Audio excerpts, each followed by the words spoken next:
देखें आपके वज़ीर आला सिंध ने क्या स्टेटमेंट दे दी असम्बली के अंदर कि जी ये हिंद नहीं ये सिंध है।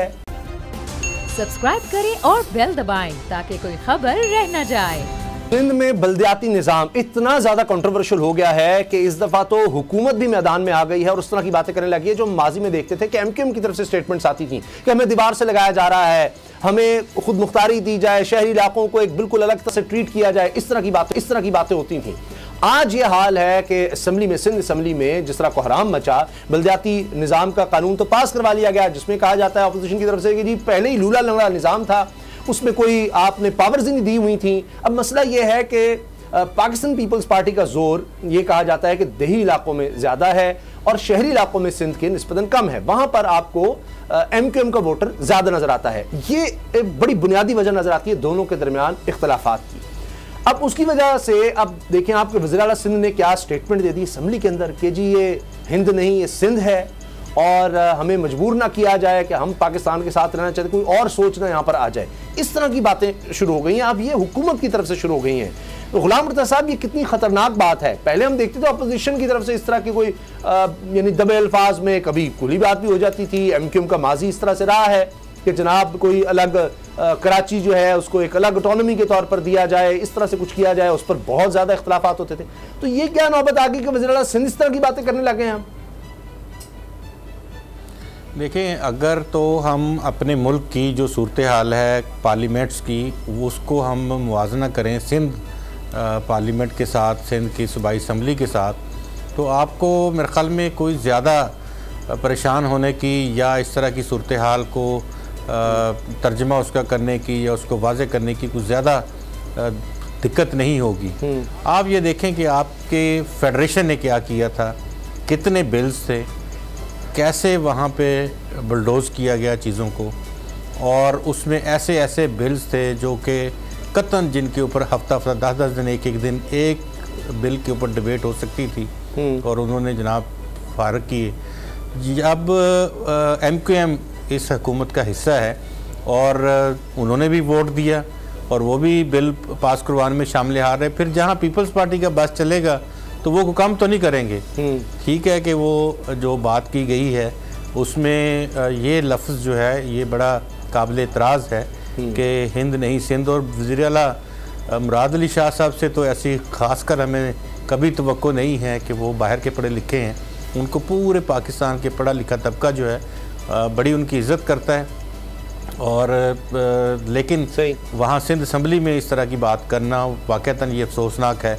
लेकिन अगर कानून साजी की बात आप करते हैं तो ये बिल को पार्लियामेंट में लेके जाना, सूबाई असम्बलियों से पास करवाना, तो ये सूरत हाल यहीं पे इन्होंने सीखी है और वहाँ पे उन्होंने करके दिखा दिया। प्रैक्टिकल इन्होंने भी किया था तो उन्होंने भी कर लिया। लेकिन मैं अर्ज़ करूँ कि अगर बल्दियाती जो इंतखाबात हैं उनके हवाले से जो साबिक़ सदर मुशर्रफ साहब के दौर में जो बल्दियाती एक्ट था वो एक मुनासब, उसको तमाम स्टेक होल्डर्स, तमाम सियासी पार्टियाँ उसको बड़ा मुनासब एक कानून कहते हैं।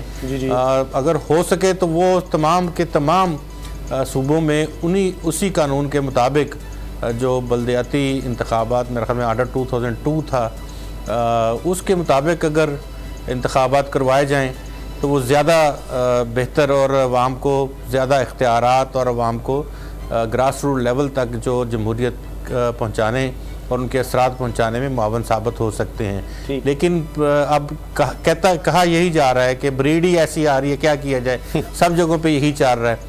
तो इसी तरह से अगर चलेगा तो फिर कानून साजियाँ भी ऐसी होंगी। जो लेजिस्लेटर्स हैं वो भी इस तरह से काम कर रहे हैं, जो जिनके लिए कानून बनाया जा रहा है उनको तो पता ही नहीं कि उनके लिए क्या ये कानून बनाया जा रहा है। उनको किस तरह से एक जगह से उनके फंड्स इकट्ठे करके एक जगह दूसरी जगह दे दिए गए हैं, क्या उसके असरात मुरतब होंगे। पार्टियाँ जो है ना वो पॉलिटिकल व्यूज़ इस तरह से एक्सचेंज करती हैं अपने कि वो कहते हैं कि ये तो नाकाबिले बर्दाश्त है, ये तो हो नहीं सकता। दूसरी पार्टी कहती है हम करके दिखा देंगे, हमारे पास अक्सरियत है। तो माइट इज़ राइट की जानिब अगर जाना है तो सियासी पार्टियों को ये बात ज़हन नशीं कर लेनी चाहिए कि माइट जो है वो पॉलिटिकल पार्टीज में के पास नहीं होता। अगर किसी और तरफ से माइट इस्तेमाल हुआ तो सब के सब हाथ मलते रह जाएंगे। अच्छा, डिबेट करवानी चाहिए। लेकिन गुलाम मुर्जा साहब मुझे एक बात बताएं। अभी यहाँ पर opposition party Sindh local government के वाले से ये चाहती थी कि जनाब वहाँ जो कमेटियाँ बनी थी उनको उनकी बात सुनी जाती, उनके जो पॉइंट ऑफ व्यू था वो सुना जाता। लोकल गवर्नमेंट सिस्टम को बाख्तियार मजबूत बनाने के लिए दोनों तरफ से मुशावरत की जाती, उनकी जो रिकमेंडेशन थी उनको भी इसमें इनकॉर्पोरेट किया जाता और एक अच्छा बिल सामने लाया जाता। अच्छा, इसमें जो बुनियादी दो पार्टियां, एक MQM है और दूसरी PTI है, ये दो नून लीग भी साथ है सर इसमें। अब सर नून लीग भी सारी सर मेरी अर्ज सुन लें। अब आ जाते हैं नेशनल असम्बली में। नेशनल असम्बली में 18-20 बिल एक ही दिन में बुलडोज करके जॉइंट सेशन बुला के पास करवाए गए। कौन सी पार्टी, कौन सी कमेटियों में वो बिल गए, कौन सी अपोजिशन की रिकमेंडेशंस को अकोमोडेट किया गया, कहाँ एफर्ट की गई कि कंसेंसस क्रिएट किया जाए। तो साहब भी ये बात ये है कि जो शोर मचा रहे हैं उन्होंने कौन सी मिसाल कायम की। दो चीजें एक दफा बता दे कि कहां पर उन्होंने कोई ऐसी प्रेसिडेंट सेट की जिसको सुबह जो है वो फॉलो करें। नहीं, जब आप चीजें कर रहे हैं तो फिर आप दूसरों से कैसे एक्सपेक्ट करते हैं। यहाँ तो आपने लोकल वो जो बिल लेके आए इलेक्शन कमीशन का, EVM का, वो आपके सामने है। जिस तरह से आपने अमेंडमेंट की नैब के तरमीमी बिल में, वो आपके सामने है। फिर किस मुंह से आप सिंध में शोर मचा रहे हैं। चलें, ये ठीक है कि सारी ऑपोजिशन जमातें फिर वहां पर क्यों इकट्ठी हो गई हैं पीपल्स पार्टी के खिलाफ, जब वही करें तो ये अगर सर दो काम फिर गलत होंगे तो इससे नुकसान तो फिर मुल्क का हो रहा है, अवाम का हो रहा है।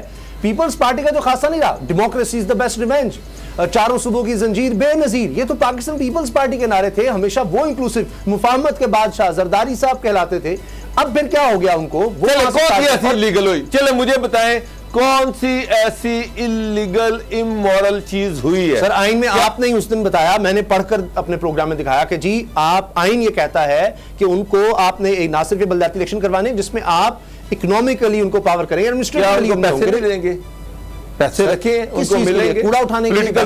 तो सर ये तो ये आपने करना, मैंने करना या सिंध असेंबली ने करना है कि उनको क्या अख्तियारात देने हैं। आइन में कहाँ लिखा है, आइन में क्या लिखा है कि कौन से अख्तियारात? भाई उनको ये तो नहीं है कि उनको पूरे सिंध के अख्तियारात दे देते हैं। आपके ख्याल है ये ठीक हो रहा है मुझे इस तरह, आपके ख्याल है ये ठीक हो रहा है? ये मैं ये कह रहा हूँ कि जो तनकीद कर रहे हैं उनका अपना कंडक्ट क्या है। ये सारी पॉलिटिकल पार्टी जो है, प्राइम मिनिस्टर जो है वो अपोजिशन को से हाथ मिलाना पसंद नहीं करते।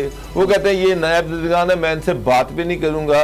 स्पीकर जो है जो वादा करते हैं उससे भाग जाते हैं। अपोजिशन की वहां पे उन्होंने हाल ही कोई नहीं है। अब जो आपने नेशनल असेंबली में जिस तरह से कॉर्नर पे लगाया हुआ है अपोजिशन को, अब सिंध असेंबली में आप ये एक्सपेक्ट करते हैं कि वहां पे अपोजिशन जो है उस जो वो चाहे वो गवर्नमेंट करे, तो सर ये पॉसिबल नहीं है।